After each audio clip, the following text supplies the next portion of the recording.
آغاز میں آپ کو لے چلتے ہیں اسلام آباد، جہاں گورنر اسٹیٹ بینک رضا باقر میڈیا سے گفتگو کر رہے ہیں کہ کل آپ کے ساتھ شیئر کیا گیا، یہ آئی ایم ایف نے جو بڑا ہی ایک اہم قدم اٹھایا، نہ صرف پاکستان کے لیے بلکہ ساری گلوبل اکانومی کے لیے، اس کو پاکستان ویلکم کرتا ہے۔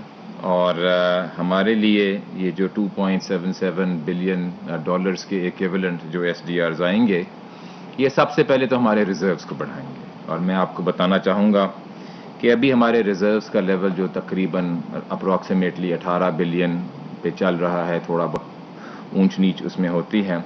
ہمارا جو اسٹیٹ بینک کے ریزروز کا ہسٹوریکل جو ہائی تھا ہماری تاریخ میں، وہ رہا ہے 19.5 بلین ڈالر، 19.5 بلین ڈالرز، اور یہ اکتوبر 2016 میں ہوا تھا۔ تو پہلی چیز جو آپ کے ساتھ، پہلا نقطہ جو میں آپ کے سامنے بیان کرنا چاہتا ہوں وہ یہ ہے کہ انشاءاللہ اس ایس ڈی آر ایلوکیشن کے بعد ہمیں امید ہے کہ ہمارے جو اسٹیٹ بینک کے ریزروز ہیں وہ ہسٹوریکل ہائیز پہ پہنچ جائیں گے اور پہلا جو ریکارڈ ہے اس کو بریک کر دیں گے۔ اور یہ خبر ہم سب کے لیے بڑی خوشی کی خبر ہونی چاہیے کہ اس ملک کے جو فارن ایکسچینج کے ریزروز ہیں ہسٹوریکل ہائیز پہ انشاءاللہ پہنچ جائیں گے۔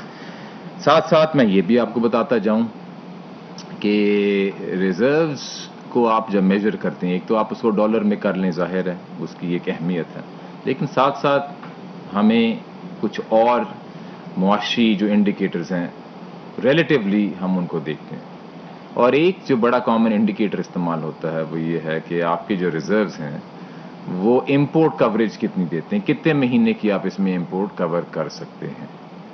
تو آئی ایم ایف کی یہ ریزروز کی ایلوکیشن اس پہلو سے بھی بڑی اہم ہے، اس کی ٹائمنگ، کیونکہ پاکستان کی اکانومی اس وقت جو ریکوری موڈ میں ہے تو اس سے ظاہر ہے امپورٹس بھی بڑھتی ہیں۔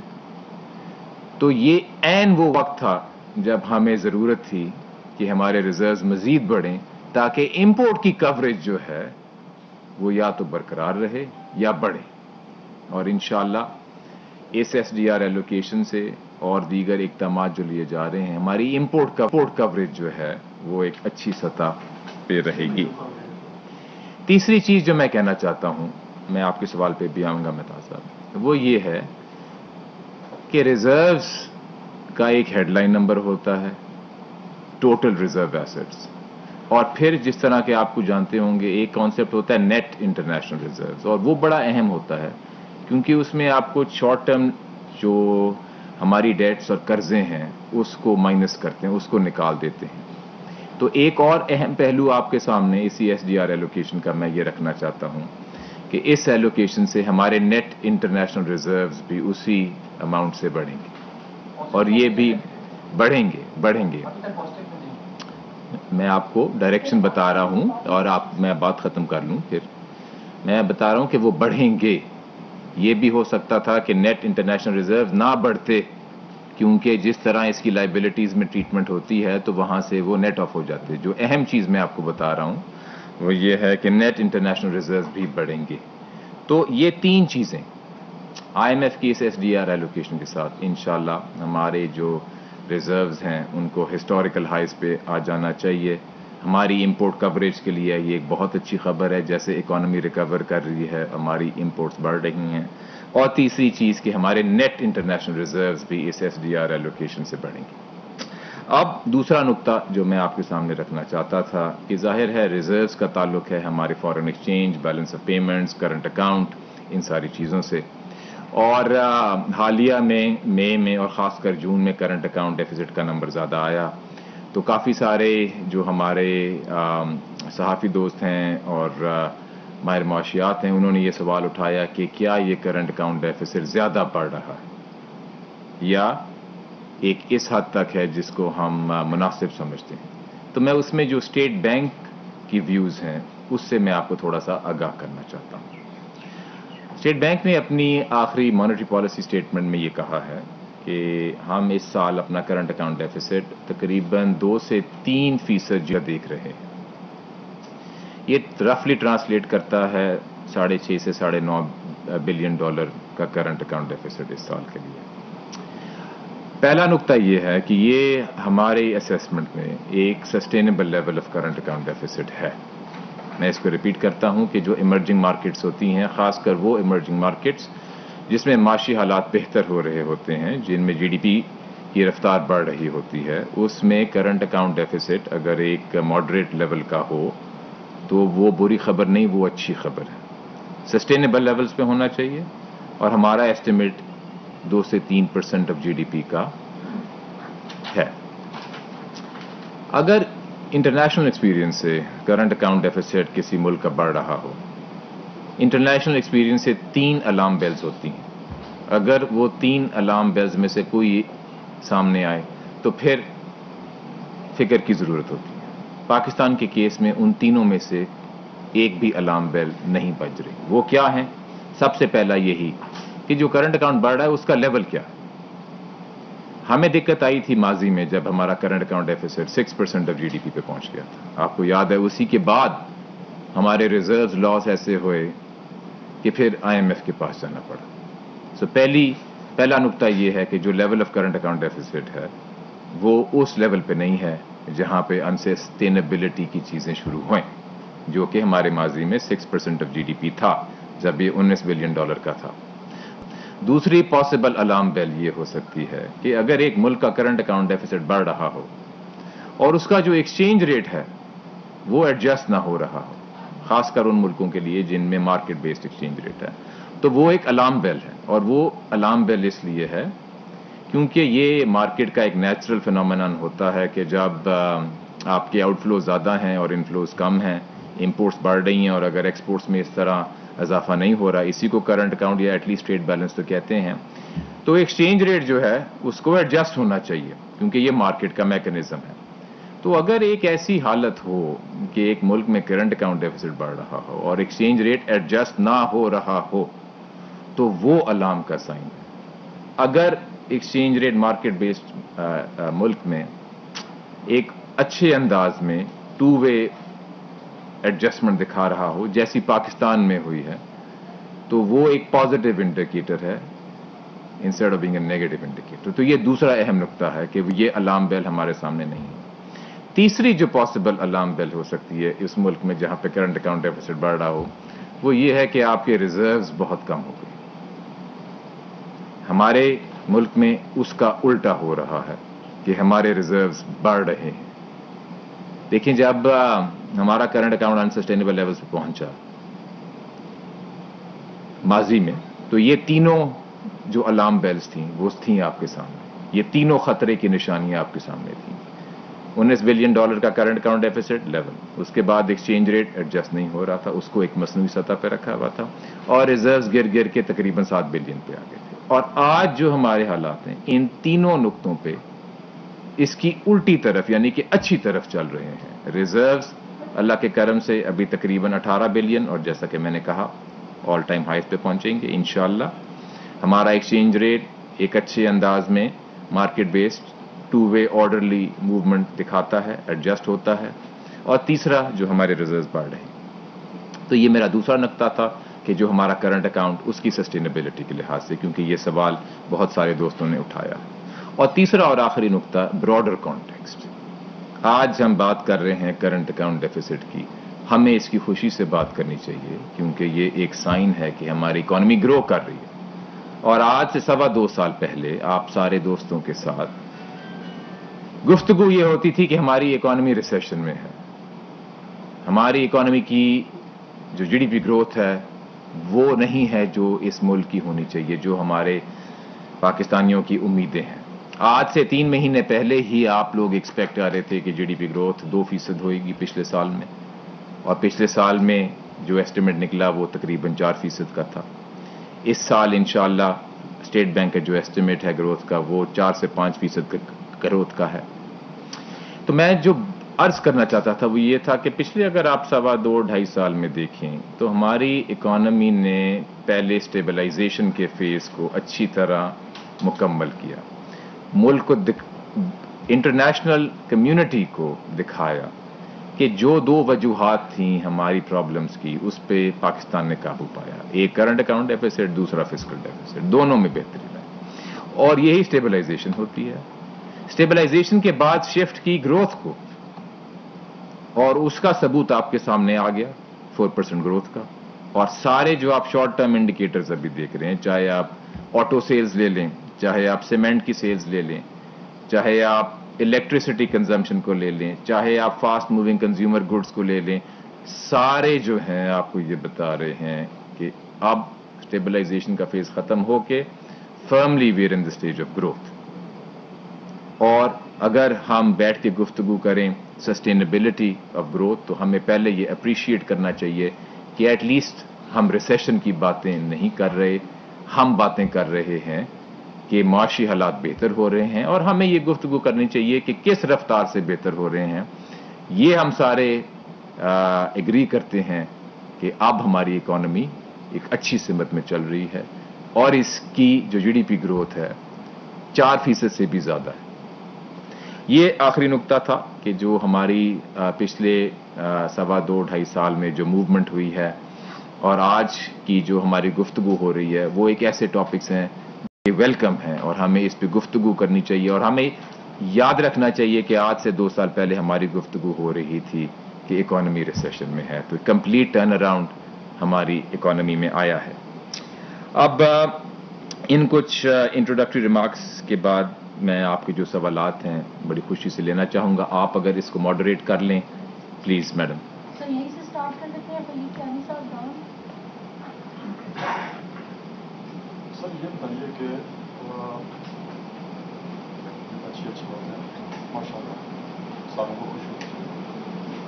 کیا یہ وہ لیول آف گروتھ ہے جو ہم کنٹینیو کر رہے تھے پچھلے 5-10 سالوں میں, تو یہ وہاں سے آگے چل رہا ہے, یا ہم نے ایک ریورس گیئر لگا کر پھر ہم نے فارورڈ گیئر لگایا, تو اس کی بھی کوئی مطلب جو اپرچونیٹی کاسٹ جو ہم نے یوز کی ہے جی, وہ بھی تو ایک ایلیمنٹ ہے. یہ بہت اہم ایلیمنٹ ہے. خلیقانی صاحب دیکھیں, آپ نے سوال یہ اٹھایا ہے کہ جب ماضی میں ہم نے اپنی گروتھ بڑھائی, اس کو بڑھانے کے 2 انداز ہو سکتے ہیں. ایک یہ کہ سسٹینیبل بیسس پہ بڑھائیں, اور دوسرا یہ ہے کہ اس کو انسسٹینیبل بیسس پہ بڑھائیں. انسسٹینیبل بیسس کا ثبوت یہ آتا ہے کہ اگر بوم بس سائیکل ہوتی, یعنی کہ گروتھ بڑھی اور پھر کم ہو گئی. ماضی میں انفارچونیٹلی پاکستان نے بوم بس سائیکل سے گزرا ہے, اسی لیے کوئی تقریباً 20 سے زیادہ دفعہ آئی ایم ایف کے پاس جانا پڑا ہے. جیسا کہ آپ جانتے ہیں, آئی ایم ایف کے پاس تب بھی جانا پڑتا ہے جب مجبوری ہوتی ہے. خوشی خوشی کوئی ملک آئی ایم ایف کے پاس نہیں جاتا. یہ ایک دنیا کی حقیقت ہے. اس دفعہ کی جو گروتھ ہے, and again I want to remind everybody, we are having a healthy discussion about growth, not about recession. اس دفعہ کی جو گروتھ ہے, ہمیں یہ ڈسکشن کرنی چاہیے کہ اس کو سسٹینیبل کیسے رکھنا ہے. ہماری پچھلے سال کی گروتھ, ہماری اس سال کی فورکاسٹ, یہ ہمارے خیال میں سسٹینیبل لیول آف گروتھ ہے. اور کچھ وہ چیزیں نہیں ہیں جس نے ماضی میں اس گروتھ کو انسسٹینیبل بنایا.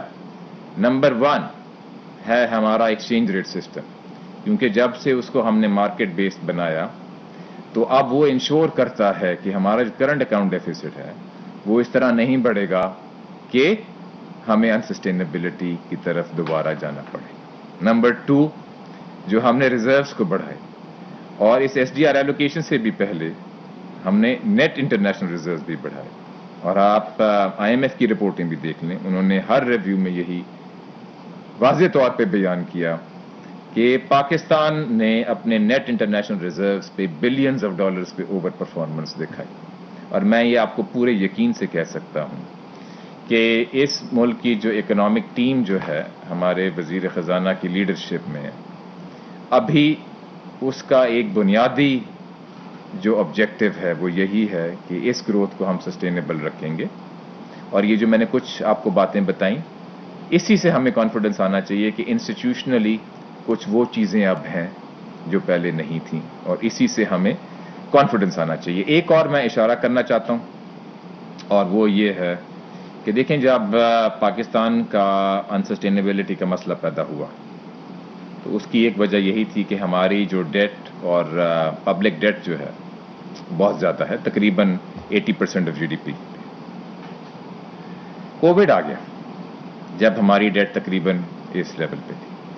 اگر آپ باقی ملکوں میں دیکھیں, اب میں آئی ایم ایف کے اعداد و شمار آپ کے سامنے رکھنا چاہتا ہوں, تو 2020 کو اگر آپ پچھلے سال سے کمپیئر کریں, 2019 سے کمپیئر کریں, تو ڈیولپنگ کنٹریز اور ایمرجنگ مارکیٹس میں یہ ڈیٹ تقریباً 10% بڑھی، 10% آف GDP سے اس کا اضافہ ہوا.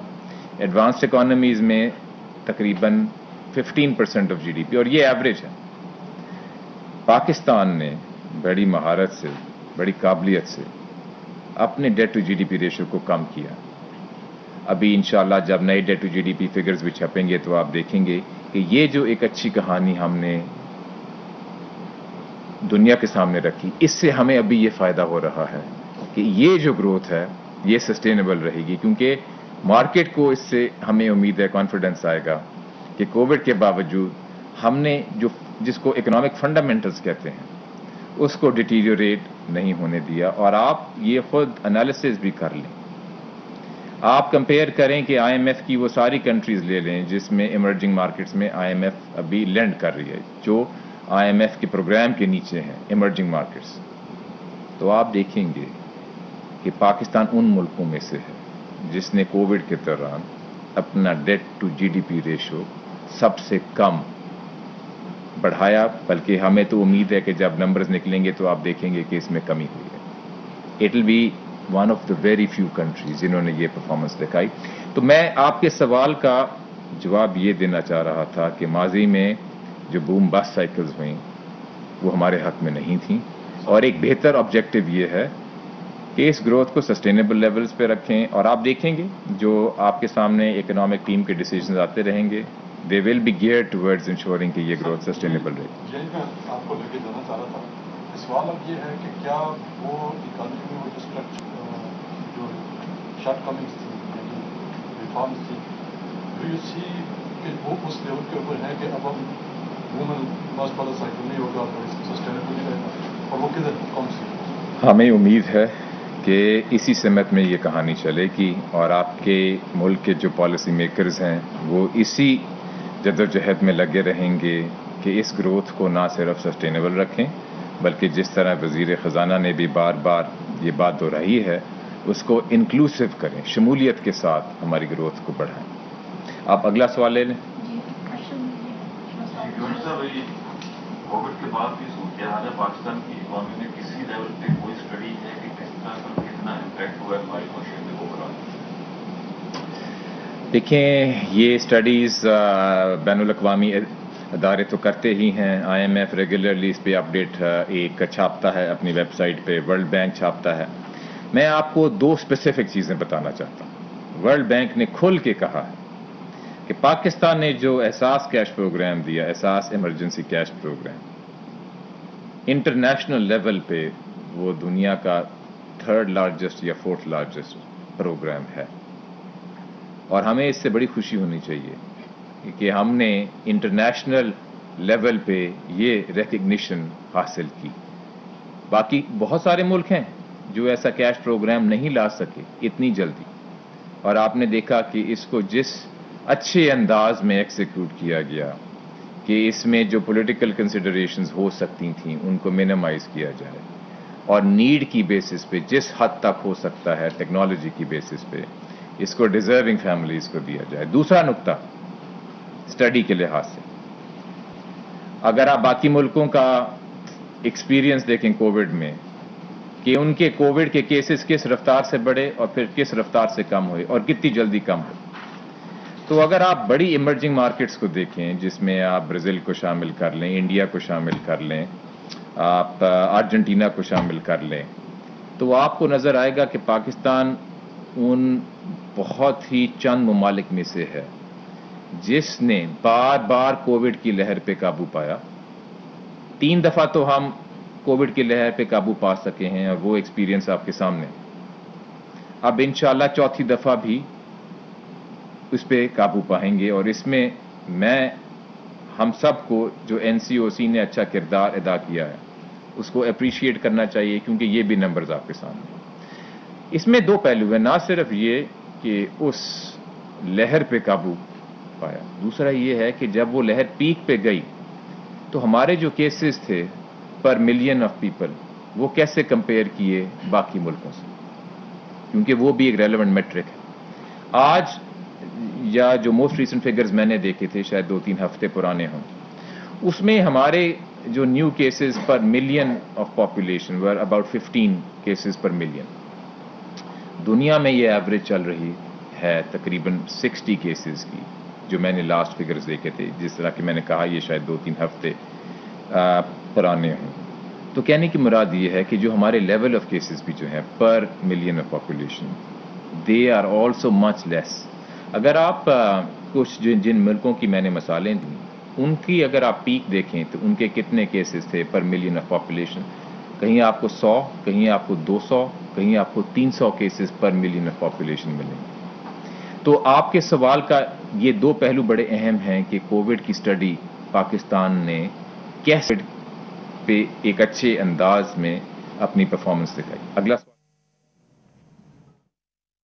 گورنر اسٹیٹ بینک میڈیا سے گفتگو کر رہے تھے، جس میں انہوں نے کہا کہ کوئی بھی ملک IMF کے پاس خوشی سے نہیں جاتا بلکہ مجبوری میں جاتا.